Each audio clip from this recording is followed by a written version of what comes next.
네, 안녕하세요. 고성준입니다.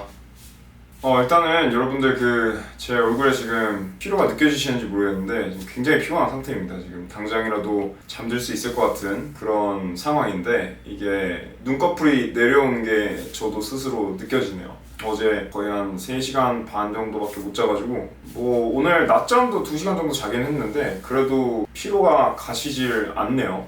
일단 오늘 좀 말씀을 드린 내용은 플러터로 앱 개발을 하면서 아직까지도 헷갈리는 부분들에 대한 내용이에요. 처음으로 플러터라는 걸 알고 강의를 사가지고 처음 듣기 시작한 시점이 이제 지금으로부터 약 6개월 전인데요. 그 이후에 3개월 정도 지나서 처음으로 어플리케이션을 출시를 했고 유지 보수, 그다음에 또 새로운 기능들 추가해 가면서 또 3개월간 이렇게 운영을 하고 있는 상황입니다. 근데 그럼에도 불구하고 아직도 잘 모르겠는 혹은 좀 까다로운 이런 부분들이 뭐가 있는지에 대해서 여러분들께 좀 말씀을 드리려고 해요. 최근에 그 플러터 3.0이 출시가 됐다는 소식도 들었고 구글에서 이렇게 신경을 많이 쓰는 게 티가 나니까 요즘에 플러터에 관심을 가지시는 분들이 되게 많이 생기는 것 같더라고요. 그래서 먼저 공부를 해본 입장에서 비록 6개월밖에 안 됐지만 배우면서 혹은 개발을 하면서 헷갈렸던 개념들을 좀 말씀을 드려보면 좋지 않을까 해서 이 영상을 만들게 되었습니다.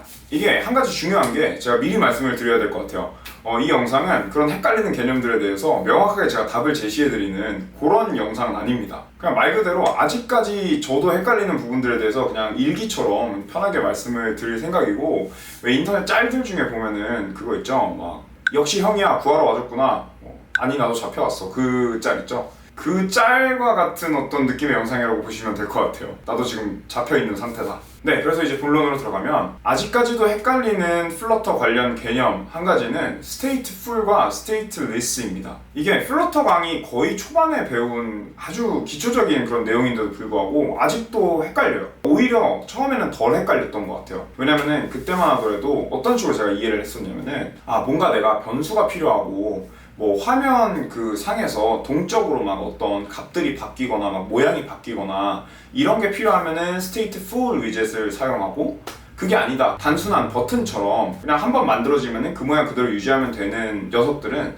스테이트리스 위젯으로 만들면 되는구나, 이런 식으로 이제 이해를 했었거든요. 그렇게 강의에서 말하기도 했고요. 근데 이제 문제는 뭐냐면은 제가 다음에 말씀드릴 프로바이더라는 개념을 알게 되면서 그때부터 좀 뭔가 복잡해지기 시작했어요. 왜 그러냐면은 이 프로바이더를 이용하게 되면은 스테이트리스 위젯을 사용하면서도 뭔가 동적으로 변경할 수 있는 그런 상황이 되거든요. 이게 이렇게 돼버리니까 제가 처음에 그냥 이제 언제 스테이트풀을 쓰고 언제 스테이트리스를 쓸지를 구분하는 요 기준 자체가 뭔가 무용지물이 돼버린 거죠. 마음만 먹으면은 지금 존재하는 위젯들을 전부 다 스테이트리스 위젯으로 바꿀 수 있을 것 같은데 그래도 되는 건가? 내지는 그렇게 바꾸면은 장단점이 뭐가 있는 거지? 막 이런 것들이 되게 아직까지 궁금증이 해소가 되고 있지 않기 때문에 플러터 관련 헷갈리는 개념 첫 번째로 스테이트풀과 스테이트리스를 꼽아봤습니다. 네, 그리고 두 번째는 프로바이더예요. 이 프로바이더 같은 경우는 뭔가 변수들을 관리하는 위젯을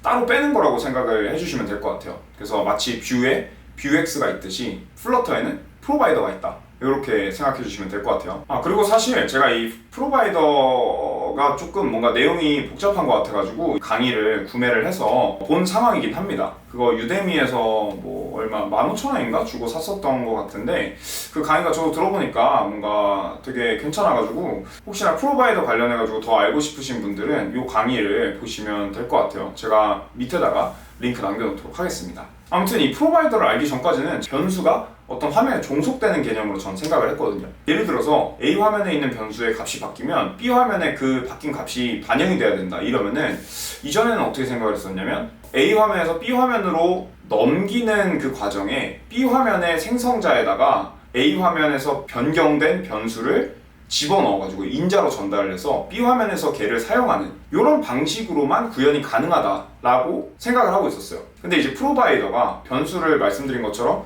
따로 이제 하나의 어떤 외부의 위젯에서 관리를 하는 그런 형태이다 보니까 A 화면에서 어떤 변수에 대해 프로바이더를 이용해가지고 변화를 시키고, 그리고 B는 역시나 그 프로바이더를 바라보고 있기 때문에 역의 변화를 즉각적으로 감지해가지고 A 화면과 B 화면에 동시에 사용되는 그런 변수들을 관리하기 훨씬 수월해지는 약간 이런 개념이라고 저는 알고 있어요. 근데 이제 헷갈리는 부분이 뭐냐? 이게 확실히 뭔가 진보된 방식, 편한 방식 이런 느낌을 주기 때문에 제가 이걸 막 쓰고 있거든요. 지금 제 어플리케이션 관련되어 있는 프로바이더가 방금 세어보니까 14개가 있더라고요. 그래서 이게 괜찮은 건가? 너무 많나? 아니면은 뭐 원래 이런 식인 건가? 프로바이더 숫자가 많아지면은 뭐 성능상의 이슈가 생긴다든지 아니면 뭐 유지 보수가 어려워진다든지 이런 단점이 생기나? 이런저런 고민들이 들어요.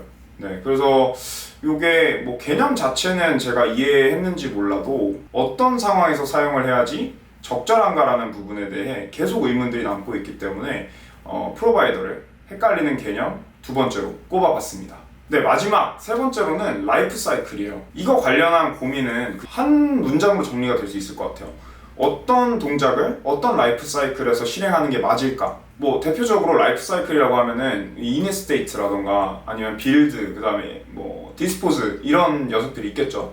이니스테이트는 이제 화면이 그려지기도 전에 처음에 실행되는 부분이고, 그 다음에 빌드 같은 경우는 그 화면이 그려지는 그 타이밍, 그리고 디스포즈 같은 경우는 화면이 이제 종료된 시점, 즉 그 화면을 끄는 시점을 나타내는 그런 라이프 사이클이라고 볼 수 있겠는데, 예를 들어서 화면이 뭐 그려지기 전에 먼저 실행되어야 하는 메서드가 있다. 뭐 그러면 내가 배운 거는 이니스테이트에서 하면 되니까 이니스테이트에서 이거를 해야지 해가지고 이니스테이트에다가 뭐 어떤 메서드를 만들어가지고 집어넣으면은 그게 막 오류 같으면서 안 될 때가 있어요. 이런 것들이 이제 좀 어려움을 주는 부분이고, 그리고 또 굉장히 헷갈리는 경우가 또 뭐가 있냐면은, 예를 들면 제가 무슨 쇼핑 앱을 만들고 있다고 쳐요. 그러면은 상품 목록 화면이 있을 거고, 그 상품 중에 뭔가 하나 딱 누르면은 그 상품의 디테일을 보여주는 상품 뭐 상세 화면이 있을 거잖아요. 그러면 이제 상품 목록에서 그 상품을 눌렀을 때 이 상품에 대한 정보를 분명히 서버에서 긁어올 거란 말이에요. 그러면 그거는 이 상품 목록 화면에서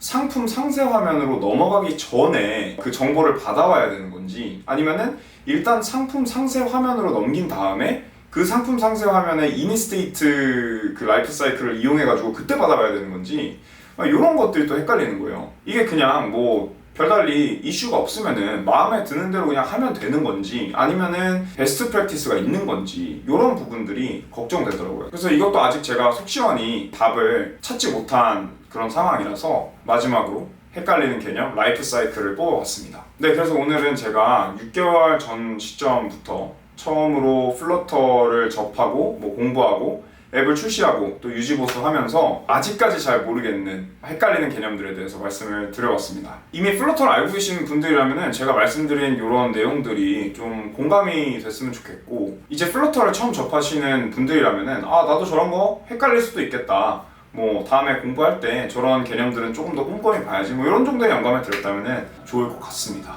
네, 저는 그러면은 다음 주에 또 새롭게 배운 내용을 가지고 돌아오도록 하겠습니다. 감사합니다.